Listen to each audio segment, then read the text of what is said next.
Hello, ladies and gentlemen, and welcome to the little talking thing that I wanted to do. I said in the end of the little last channel update thing that I did yesterday, not only channel update, but well, that's besides the point.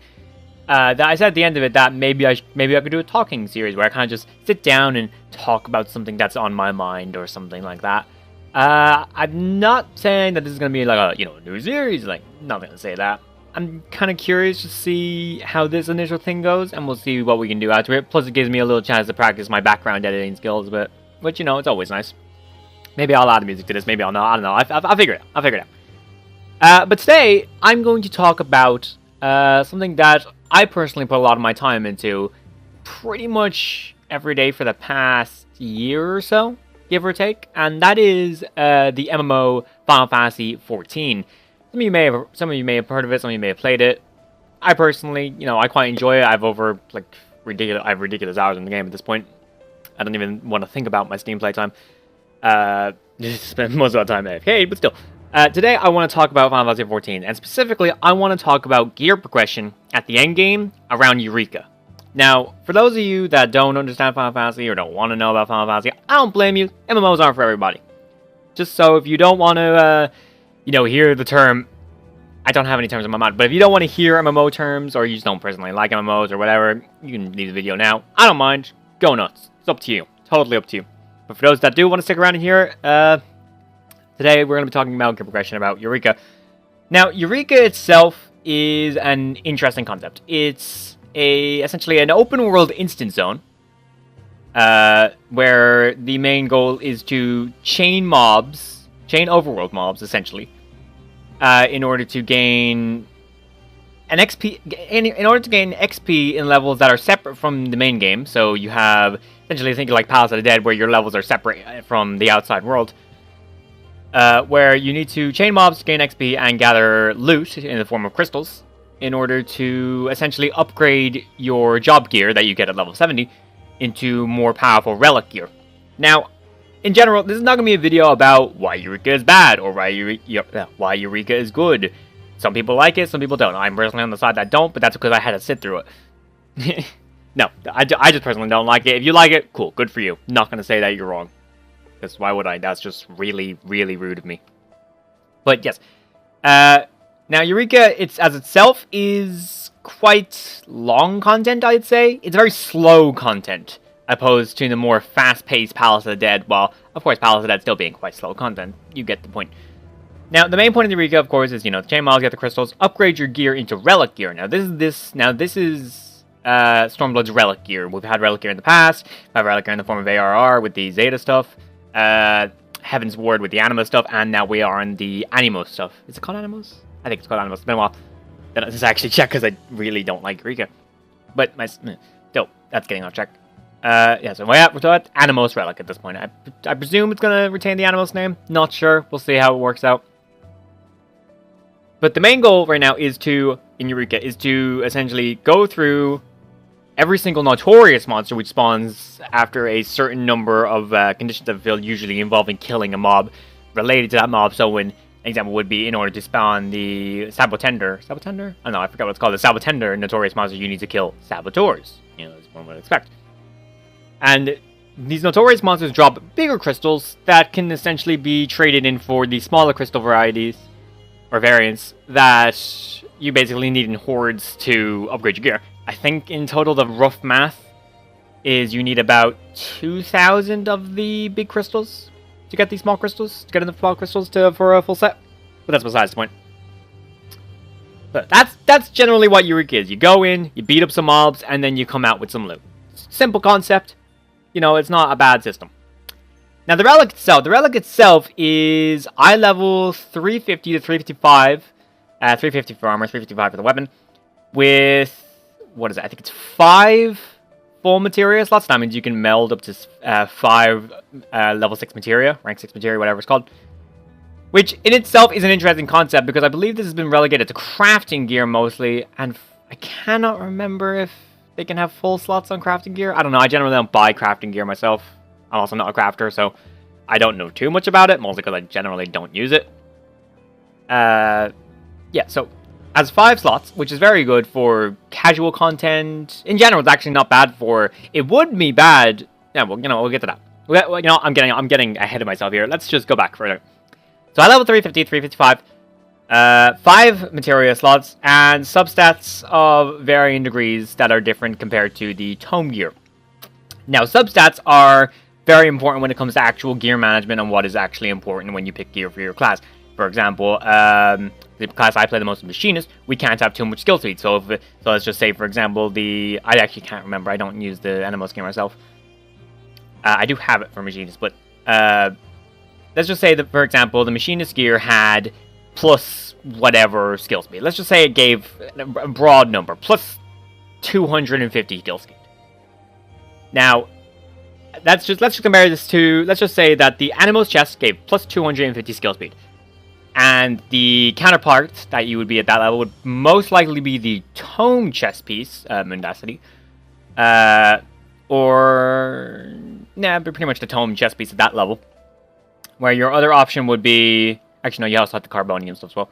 These are from Sigma Normal. So your other options would be Sigma Normal gear, which would be the chest piece you get from 08, or Sigma Scape 4, for those who do not understand the acronyms. Just for a quick explanation, Sigma 1 through 4 is listed as Omega 5 through 8, because it is the 5th to 8th grade in this tier.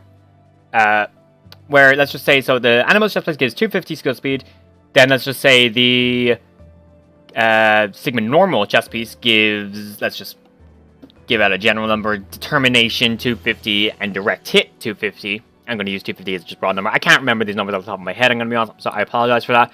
Probably should go look it up, but that's besides the point. And then the Tome chest piece would give, let's just say for an example, 250 crit and 250 direct hit.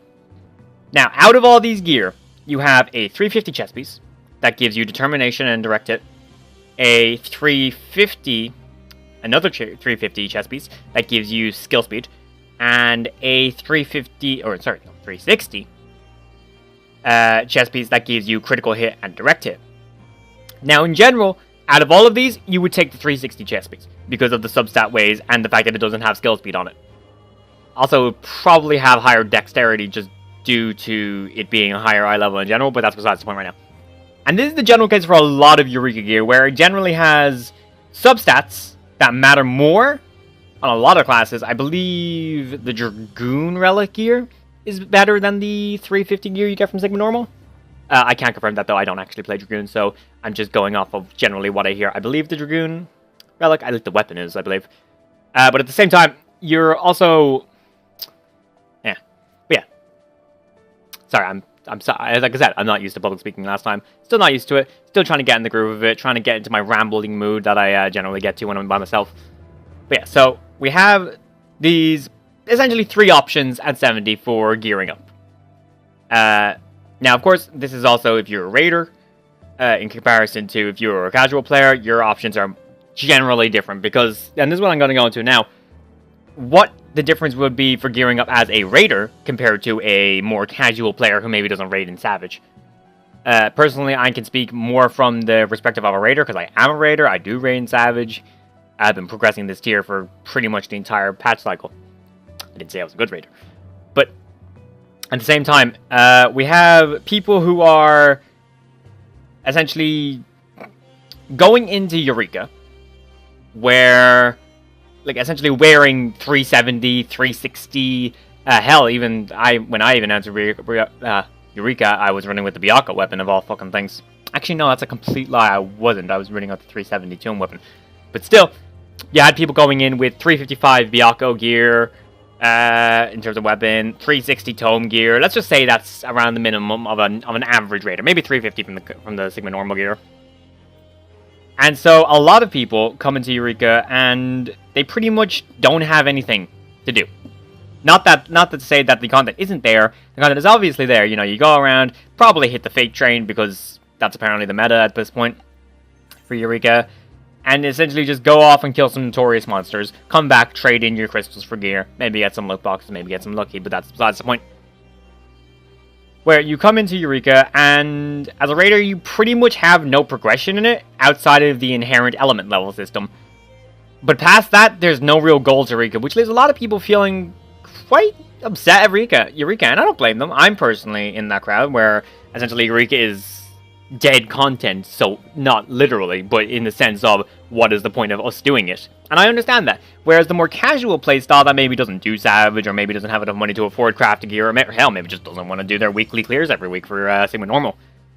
They come in and they say, I'm not trying to like shit talk people. And if you don't want to, I understand if you're a casual player. I'm not saying it's bad to be, but at the same time, I'm just trying to speak from the perspective of a casual player.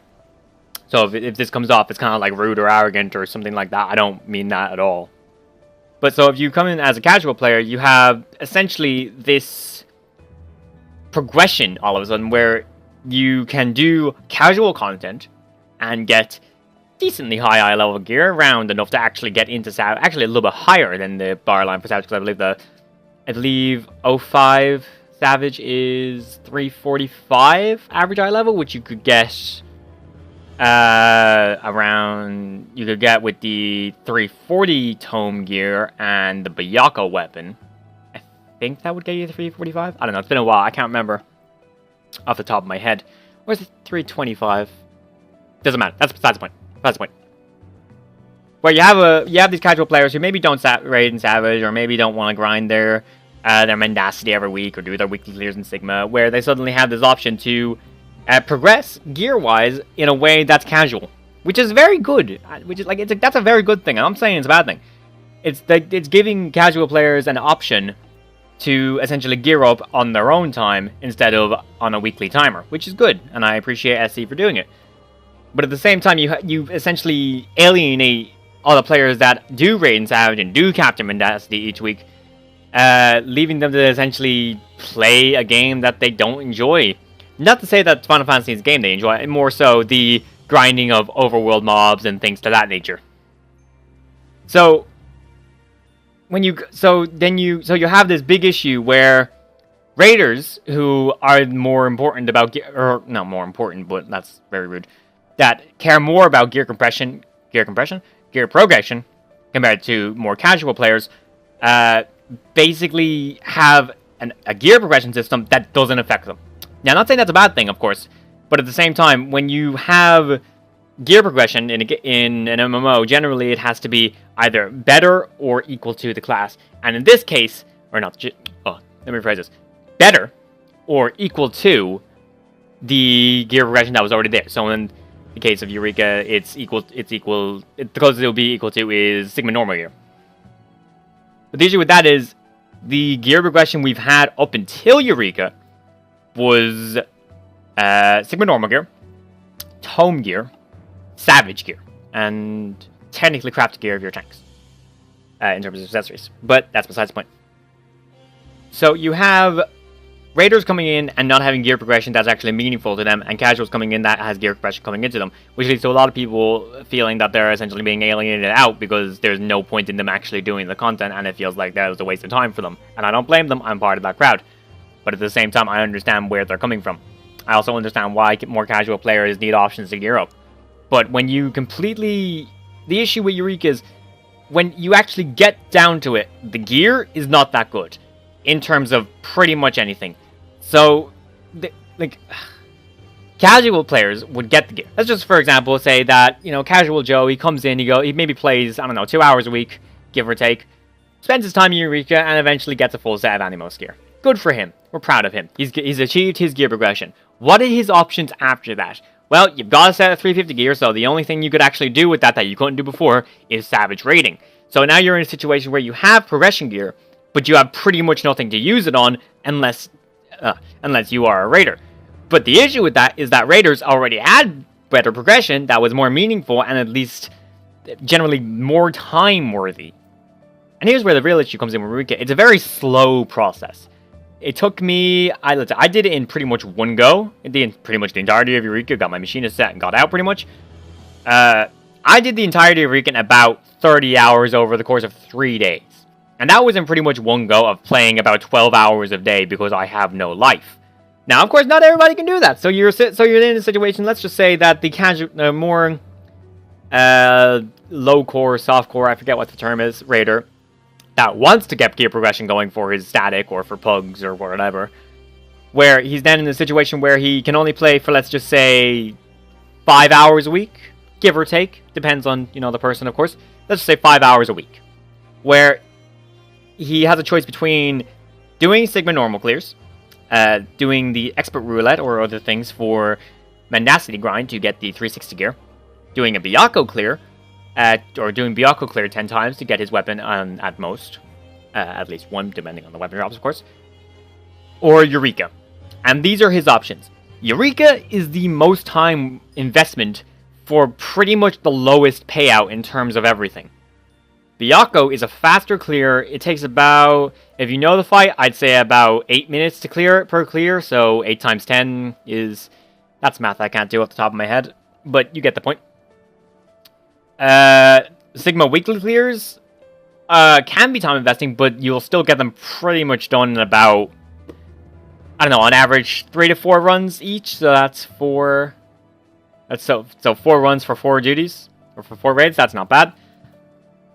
And then your option is Tome Gear, which probably is the most time invested because it's very slow to cap out mendacity each week. Ironically, Eureka has actually proved to be quite a good mendacity farm, which is quite funny, I'm going to be honest. But at the same time, you've got, so yeah, you have all these options. Eureka being the, not really it's kind of the slowest option, really. And then, what do you do after that is just raid.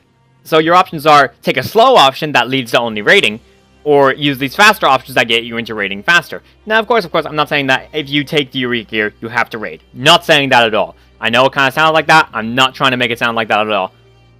But at the same time, you have this gear that you can do all the content you could do before. So in general, the only use for it, if you're a non-casual raider, sorry, if you're a casual player and not a raider, your option for it is Glamour.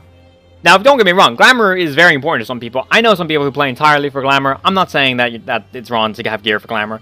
But at the same time, when you have an time investment of around 30 hours just for Glamour, is it really worth it?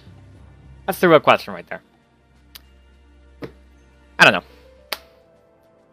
know. Hopefully my point got across during this video. I don't really know. I kind of rambled on for about, according to the timer, about 18 minutes. Like I said, I just wanted to do a little test on this, see how it actually would go. Hopefully it's alright. Yeah. I think I've pretty much said all I wanted to say. Yeah. Thanks for watching, guys. I've been Blue, and see you later.